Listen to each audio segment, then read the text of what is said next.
नमस्कार साथियों, आप सभी का स्वागत है आपके अपने चैनल साहित्य दर्पण में। और आज हमारी उमेश तिवारी सीरीज से तीसरी क्लास है और इसी क्रम में आज हम लोग देखेंगे आदिकालीन हिंदी साहित्य। इसके पहले 2 क्लासेस हो चुकी हैं जो कि प्लेलिस्ट में आप जाके देख सकते हैं और आज उमेश तिवारी की सीरीज से तीसरी क्लास है। तो चलिए हम लोग पहला प्रश्न देखते हैं आदिकालीन हिंदी साहित्य के अंतर्गत। तो पहला प्रश्न है हिंदी साहित्य के आरंभिक कालखंड को आदिकाल नाम देने वाले विद्वान कौन हैं? हिंदी साहित्य के आरंभिक कालखंड को आदिकाल नाम देने वाले विद्वान कौन हैं? तो हजारी प्रसाद द्विवेदी हैं। फिर अगला प्रश्न है भोला शंकर व्यास ने हिंदी के आरंभिक रूप को क्या कहा है? भोला शंकर व्यास ने हिंदी के आरंभिक रूप को क्या कहा है? तो अवहट्ट कहा है। ठीक है, अगला प्रश्न देखते हैं तीसरे नंबर का। राहुल सांकृत्यायन ने उत्तर अपभ्रंश की रचनाओं को हिंदी की रचनाएं माना है। इससे संबंधित रचना कौन सी है? फिर से सुनिएगा प्रश्न। राहुल सांकृत्यायन ने उत्तर अपभ्रंश की रचनाओं को हिंदी की रचनाएं माना है। इससे संबंधित रचना है तो कौन सी है? हिंदी के प्राचीन कवि और उनकी कविताएं। फिर अगला प्रश्न है चौथे नंबर का। अपभ्रंश की रचनाओं को शुद्ध साहित्यिक कोटि में न मानते हुए भी अपने हिंदी साहित्य का इतिहास ग्रंथ में स्थान देने वाले इतिहासकार हैं। तो कौन है? रामचंद्र शुक्ल हैं। फिर से देखिए, अपभ्रंश की रचनाओं को शुद्ध साहित्यिक कोटि में न मानते हुए भी अपने हिंदी साहित्य का इतिहास ग्रंथ में स्थान देने वाले इतिहासकार कौन हैं? तो रामचंद्र शुक्ल हैं। अगला प्रश्न है आदिकाल का आरंभ मुंज या भोज के समय से मानने वाले विद्वान कौन हैं? तो आचार्य रामचंद्र शुक्ल हैं। फिर से देखिएगा, आदिकाल का आरंभ मुंज या भोज के समय से मानने वाले विद्वान कौन हैं? तो आचार्य रामचंद्र शुक्ल हैं। अगला प्रश्न है 6 नंबर का। आदिकाल के लिए अपभ्रंश काल जातीय साहित्य का उदय नाम प्रस्तावित करने वाले विद्वान कौन हैं? तो बच्चन सिंह हैं। फिर से देखिएगा 6 नंबर का प्रश्न। आदिकाल के लिए अपभ्रंश काल जातीय साहित्य का उदय नाम प्रस्तावित करने वाले विद्वान हैं तो डॉक्टर बच्चन सिंह हैं। अगला प्रश्न देखते हैं 7 नंबर का। प्राकृत की अंतिम अपभ्रंश अवस्था से ही हिंदी साहित्य का आविर्भाव माना जा सकता है। पंक्ति किस इतिहास ग्रंथ से अवतरित है? तो हिंदी साहित्य का इतिहास। एक बार फिर से देखिएगा 7 नंबर का प्रश्न। प्राकृत की अंतिम अपभ्रंश अवस्था से ही हिंदी साहित्य का आविर्भाव माना जा सकता है। पंक्ति किस इतिहास ग्रंथ से अवतरित है? तो हिंदी साहित्य का इतिहास से। अगला प्रश्न है 8 नंबर का, देखते हैं। दोहा चौपाई पद्धति के प्रथम प्रयोक्ता कवि कौन है? दोहा चौपाई पद्धति के प्रथम प्रयोक्ता कवि कौन है? इंपॉर्टेंट प्रश्न है, ध्यान रखेंगे। तो सरहपा है।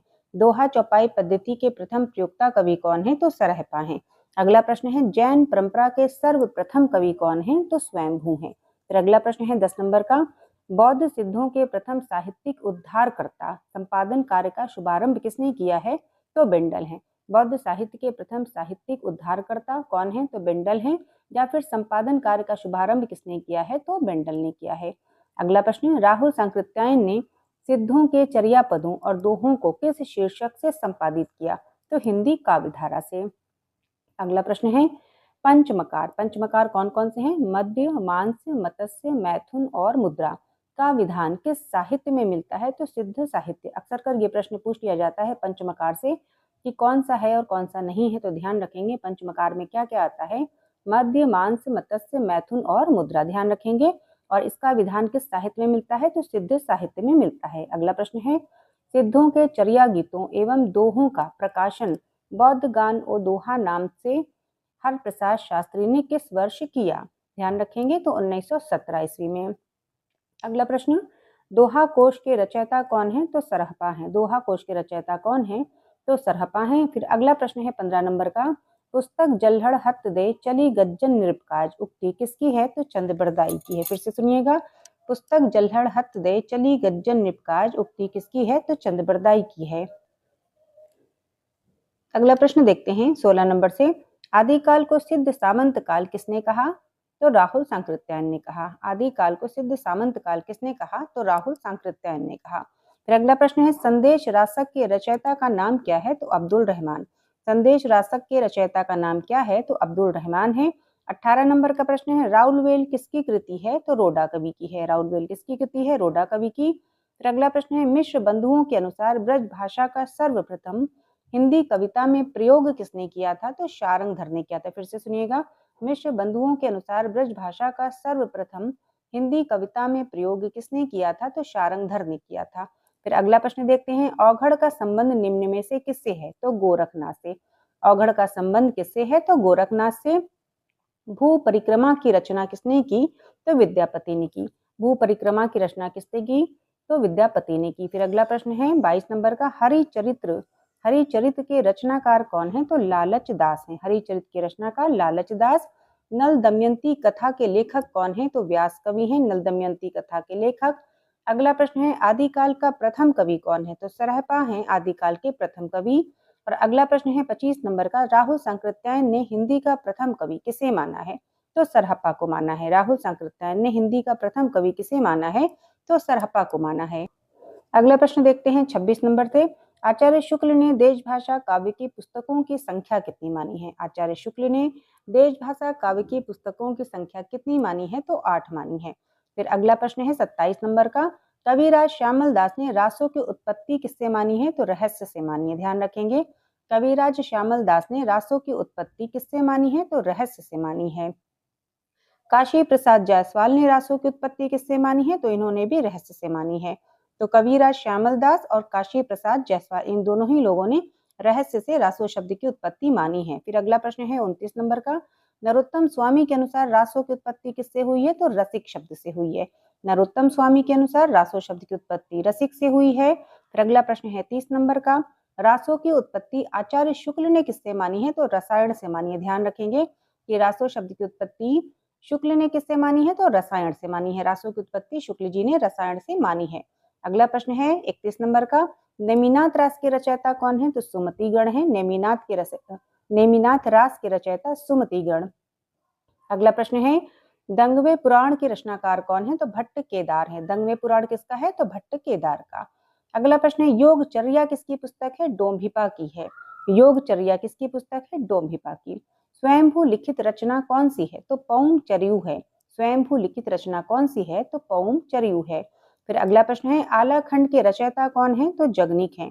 आलाखंड के रचयिता कौन है? जगनीक है। पाहुड़ दोहा ग्रंथ की रचना किसने की? तो रामसिंह ने।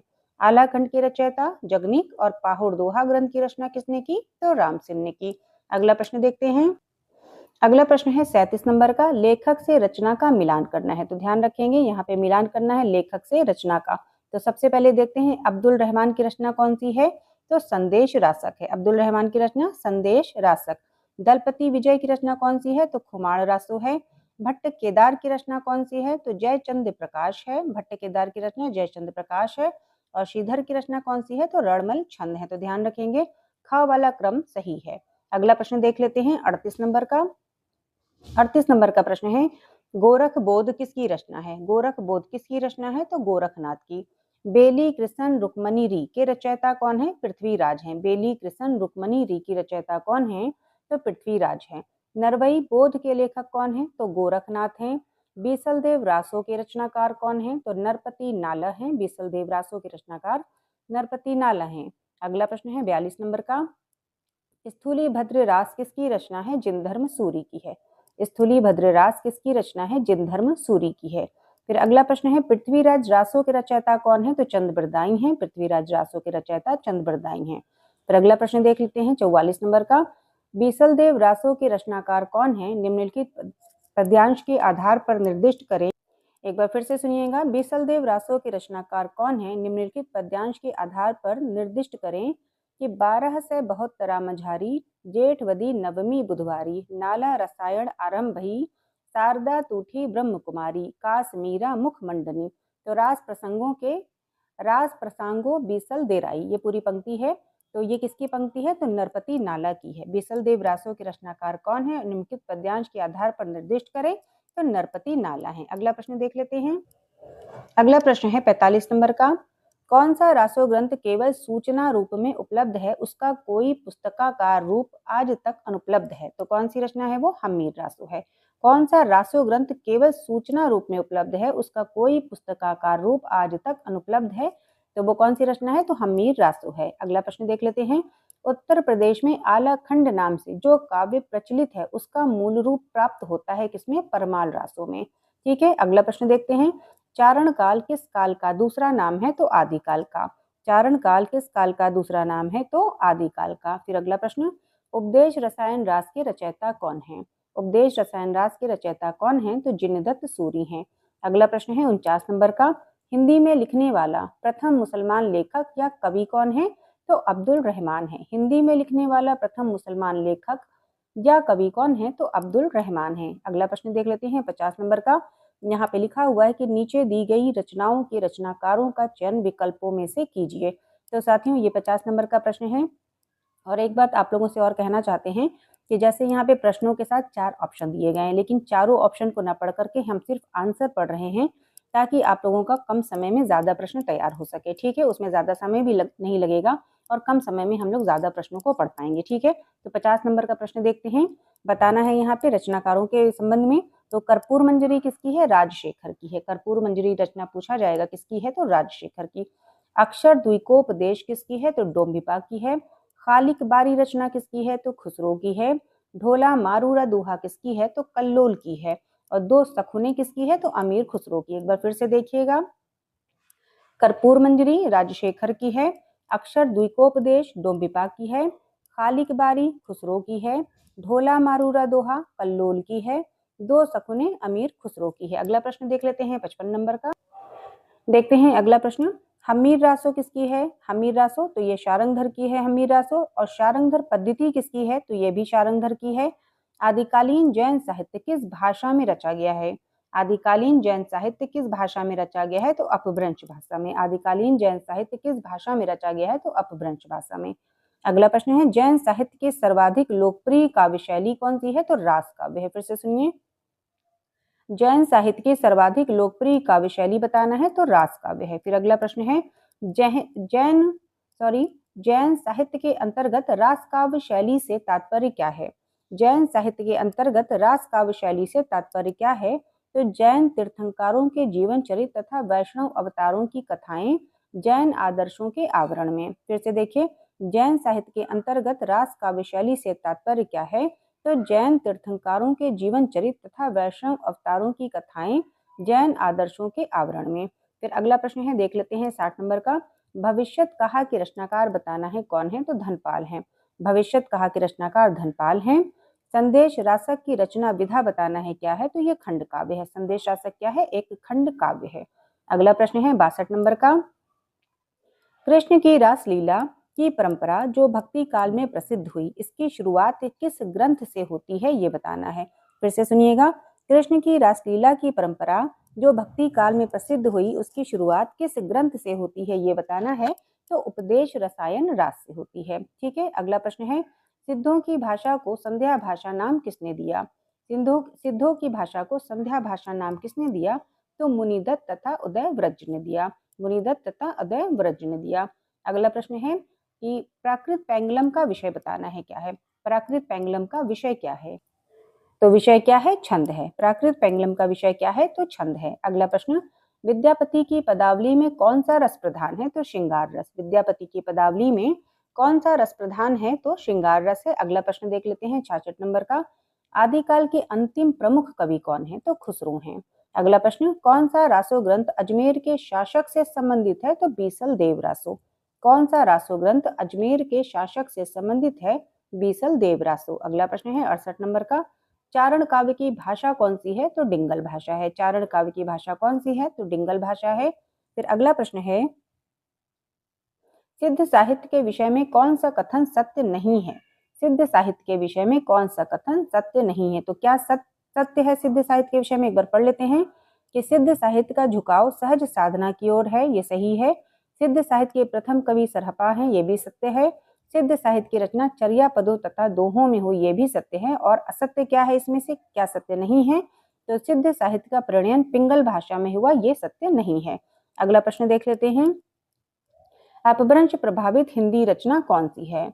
अपभ्रंश प्रभावित हिंदी रचना कौन सी है? तो भरतेश्वर बाहुबली रास है। अपभ्रंश प्रभावित हिंदी रचना कौन सी है? तो भरतेश्वर बाहुबली रास है।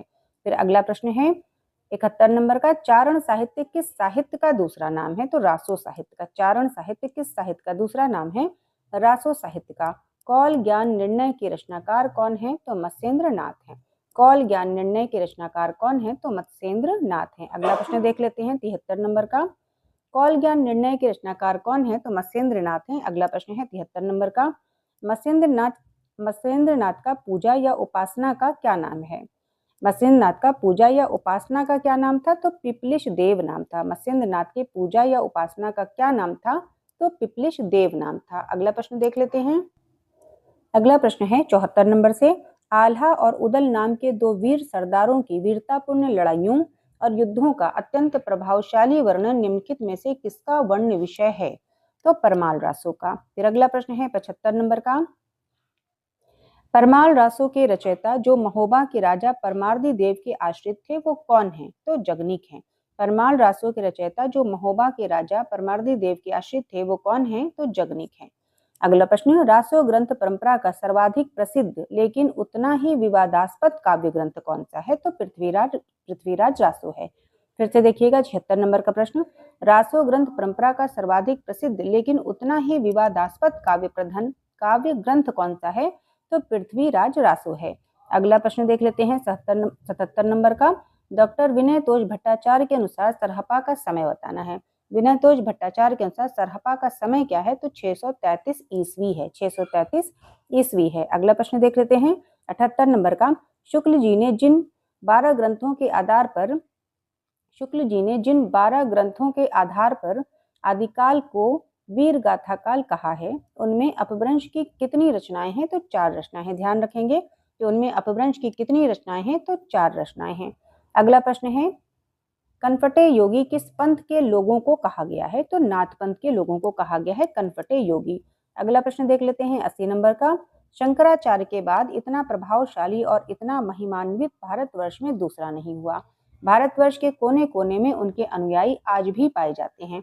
भक्ति आंदोलन के पूर्व सबसे शक्तिशाली धार्मिक आंदोलन गोरखनाथ का भक्ति मार्ग ही था। गोरखनाथ अपने युग के सबसे बड़े नेता थे। उपयुक्त कथन किस विद्वान का है? तो आचार्य हजारी प्रसाद द्विवेदी का है। अगला प्रश्न देखते हैं 81 नंबर का, सिद्धों के विषय में कौन सा कथन सत्य नहीं है? तो यहाँ पे देखिए, पहले सत्य देख लेते हैं। तो सिद्ध निरीश्वरवादी थे, ये सत्य है। सिद्ध नारी भोग में विश्वास रखते थे, ये भी सत्य है। सिद्धों की भाषा संध्या भाषा कहलाई, ये भी सत्य है। और क्या सत्य नहीं है? तो सिद्धों को कनफटा योगी कहा जाता है, ये असत्य है, क्योंकि सिद्धों को कनफटा योगी नहीं कहा जाता था बल्कि नाथ को कहा जाता था। अगला प्रश्न देखते हैं, 9 नाथों में कौन शामिल नहीं है? तो कड़हपा नहीं है। और नाथों में शामिल कौन है? तो गोरखनाथ है, आदिनाथ है और चौरंगी नाथ है। लेकिन कड़हपा जो है ये नाथों में शामिल नहीं है बल्कि सिद्धों में शामिल है। अगला प्रश्न देखते हैं 83 नंबर का, आदिकाल में मनोरंजन परक रचना करने वाले कवि कौन है? तो खुसरो हैं। आदिकाल में मनोरंजन परक रचना करने वाले कवि खुसरो हैं। अगला प्रश्न है, नारियों के प्रति निंदा और उपेक्षा भाव किस साहित्य में मिलता है? तो नाथ साहित्य में मिलता है। फिर से सुनिएगा, नारियों के प्रति निंदा और उपेक्षा भाव किस साहित्य में मिलता है? तो नाथ साहित्य में मिलता है। अगला प्रश्न है, स्वयंभू की उस कृति का नाम बताइए जिसमें राम कथा वर्णित है। तो वो कौन सी कृति है? पौंग चरयू है। स्वयंभू की उस कृति का नाम बताइए जिसमें राम कथा वर्णित है, तो वो पौंग चरयू है। अगला प्रश्न देख लेते हैं 86 नंबर से, आदिकालीन किस कृति में छंदों का सर्वाधिक प्रयोग हुआ है? तो पृथ्वीराज रासो में हुआ है। आदिकालीन किस कृति में छंदों का सर्वाधिक प्रयोग हुआ है? तो पृथ्वीराज रासो में हुआ है। अगला प्रश्न है, बीसलदेव रासो की विरहिणी नायिका कौन है? तो राजमती है। ध्यान रखेंगे, बीसलदेव रासो की विरहिणी नायिका कौन सी है? तो राजमती है। फिर अगला प्रश्न है 88 नंबर से, चर्या पद है। तो चर्या पद क्या है? बौद्धों द्वारा तांत्रिक चर्या के समय गाए जाने वाले पद। फिर से सुनिएगा, चर्या पद किसे कहा जाता है? तो बौद्धों द्वारा तांत्रिक चर्या के समय गाए जाने वाले जो पद होते हैं उनको ही चर्या पद कहते हैं। अगला प्रश्न देखते हैं। अगला प्रश्न देखते हैं हम लोग, निम्नलिखित को सुमेलित कीजिए। तो चलिए सुमेलित करते हैं। तो देवसेन का क्या है? श्रावकाचार है। सरहपा का क्या है? दोहा कोश है। शालिभद्र सूरी का क्या है? तो भरतेश्वर बाहुबली है। और जोइंदू का क्या है? तो योगसार है। ठीक है, ध्यान रखेंगे, खा वाला जो यहाँ पर ऑप्शन दिया हुआ ये बिल्कुल सही ऑप्शन है, ये सुमेलित करना था। अगला प्रश्न देखते हैं। अगला प्रश्न देखते हैं 90 नंबर से, रचना एवं रचयिता को सुमेलित कीजिए। तो यहाँ पे फिर से सुमेलित करने के लिए आ गया है। तो देखिए, राय कुमार चरित, रचना और रचयिता को सुमेलित करना। तो राय कुमार चरित किसका है? पुष्पदंत का है। जय मयंक जस चंद्रिका किसकी है? तो मधुकर कवि की है। उपदेश रसायन रास किसका है? तो जिनदत्त सूरी का है। और कुमारपाल प्रतिबोध किसका है? तो सोमप्रभ सूरी का है। ठीक है, तो ध्यान रखेंगे। और यहाँ पे ये जो ग वाला ऑप्शन है ये वाला बिल्कुल सही है। ठीक है, अगला प्रश्न देख लेते हैं 91 नंबर का। आज हम लोग 100 प्रश्न देखेंगे आज की कक्षा में। तो 91 नंबर का प्रश्न देखते हैं, आदिकाल को वीर गाथा काल नाम किसने दिया? तो रामचंद्र शुक्ल ने दिया। आदिकाल को वीर गाथा काल रामचंद्र शुक्ल ने दिया। अगला प्रश्न है, 11वीं शती में राम सिंह के दोहा काव्य परंपरा में आने वाली कृति का नाम बताना है। 11वीं शती में राम सिंह की दोहा काव्य परंपरा में आने वाली कृति का नाम क्या है? तो पाहुड़ दोहा। पाहुड़ दोहा किसका है? तो राम सिंह का है। अगला प्रश्न है, शालिभद्र सूरी को हिंदी का प्रथम कवि किसने माना है? तो गणपति चंद्र गुप्त ने माना है। शालिभद्र सूरी को हिंदी का प्रथम कवि किसने माना है? गणपति चंद्र गुप्त ने माना है। अगला प्रश्न देख लेते हैं 94 नंबर का, संगत अनुक्रम को बताना है। तो यहाँ पे 4 ऑप्शन है, जिसमें से संगत अनुक्रम कौन सा है? तो मधुकर कवि की रचना है जयमयंक जस चंद्रिका। ठीक है, ध्यान रखेंगे।